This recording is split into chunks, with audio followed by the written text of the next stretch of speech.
Number 8 الوثوق بوعد الجنت والخلود فیہا، یعنی جنت کے وعدے اور اس کے خلود پر یقین رکھنا. سب کو یقین ہے جنت ہے؟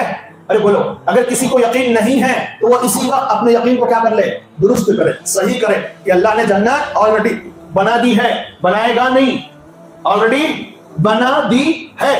جہنم آلریڈی بنا دی گئی ہے، اس پر ہمارا ایمان ہونا چاہیے، کیونکہ حضور نے اپنی آنکھوں سے دیکھا ہے. حضور نے جنت کو اپنی آنکھوں سے دیکھا ہے، جہنم کو اپنی آنکھوں سے دیکھا ہے. اور جہنم میں کثرت کس کی تھی؟ زور سے بولو نا.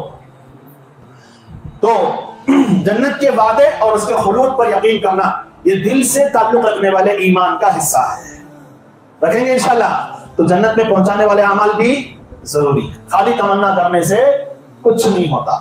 محبوبہ سے کہہ رہا ہے ہم آپ سے بے پناہ محبت کرتے ہیں، بے پناہ عشق کرتے ہیں. دنیا ہے آپ ہماری، کیا ہے بھائی؟ دنیا ہے آپ ہماری، لیکن 4 آنے خرچ کرنے تیار نہیں، ایک پھول دینے تیار نہیں، ایک گلدستہ دینے تیار نہیں، کھلانے پلانے تیار نہیں، ایک جوڑا دلانے تیار نہیں، لیکن کہتا کیا ہے؟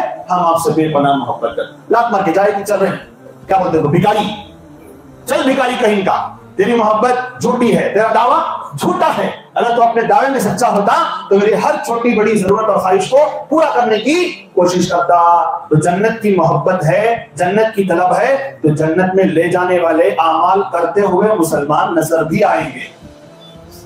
مسجدیں ہر نماز میں کھچاکچ بھری ہوئی نظر بھی آئیں گی. بازاروں میں جھوٹ سے بچتے ہوئے مسلمان نظر آئیں گے. بازاروں میں دھوکہ دینے سے بچتے ہوئے مسلمان نظر آئیں گے. مسلمان خواتین پردہ کرتی ہوئی نظر آئیں گی. مرد حیا کا چشمہ لے کر نظر آئیں گے. لیکن ہمیں تو ایسا کچھ نظر نہیں. یہی تو افسوس کی بات ہے. اللہ ہم سب کو عمل کی توفیق عطا فرمائے. نمبر 9 الیقین بوعید النار وعذابها، دوزخ اور اس کے عذاب کا یقین کرنا. جنت کا یقین بھی ہو گیا. اب دل سے تعلق رکھنے والے ایمانی حصے کا ایک حصہ یہ بھی ہے کہ دوزخ کا بھی یقین کرے اور اس میں دیے جانے والے عذابات کا بھی یقین کرے.